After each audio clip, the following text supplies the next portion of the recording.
Bir ayol kelib, shu masjidga juda ham katta hissasini qo'shganlari savobini urib ketdi-da shu ayol kelib. Ikki marta keldim, o'yiz topa olmadim. Bugun xayriyat Alloh uchrashtirdi deb yig'lamsirab duo qilib qoldi. Kelib o'tirdi. Haligi ayol menga aytdi, "Qoraga" dedi, "Mana shu mostdan marshrutkada o'taman" dedi, Chorsuga dedi. Yunusoboddan kelar ekan. "O'taman" dedi. "Alloh shu bayting qurilyapti, men hech nima qila olmayapman" deb o'zim har kuni ko'yiyman dedi.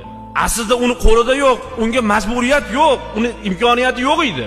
Lekin har kuni o'zim ko'yiyman dedi. "Ey Alloh, shu bayting shu yerda bino bo'lyapti, ertaga men o'lsam, shu joyda masjid quriluvdi, nima qilsa qo'shding desa, men nima deb javob beraman" deb har kuni o'zim ko'yiyman qoraga dedi. "Bugun men shunga qodir bo'ldim. Ustalaringiz sonini ayting, men o'z qo'llarim bilan palov pishirib olib beray" dedi-da. Endi bu yog'ini eshiting. Bu joyda 70-80 talab usta ishlayapti. U ayolga qanaqa qilib 70-80 ta usta ishlayapti deb ayta olaman men. Hojona himmatingizni qilib keling desam, bir kichkina plasmas idish 2 kilo atrofida oshni o'z qo'llar bilan pishiribdilar. Oldiga non olibdi, oshni o'zi yilmaydi deb salat mayda chuydalar olibdi. Mana shu narsani olib kelib, yig'lab qoraga endi duo qilib tashlab ketdi. Kimdir falon 100 ming dollarlik ish qildirib berdi shu joyda. Chunki uni shunga mablag'i bor edi, uni mablag'ini nechidir qismaydi. Bu ayol nima qildi? Borini berib ketdi. Borini berib ketdi. Men o'zlariga ham aytdim. Shu ishlarni qilib, yaxshi ishlar qildinglar, lekin bir ayolning savobi sizlardan o'zib ketdi deb ularga ham aytdim men shu gapni.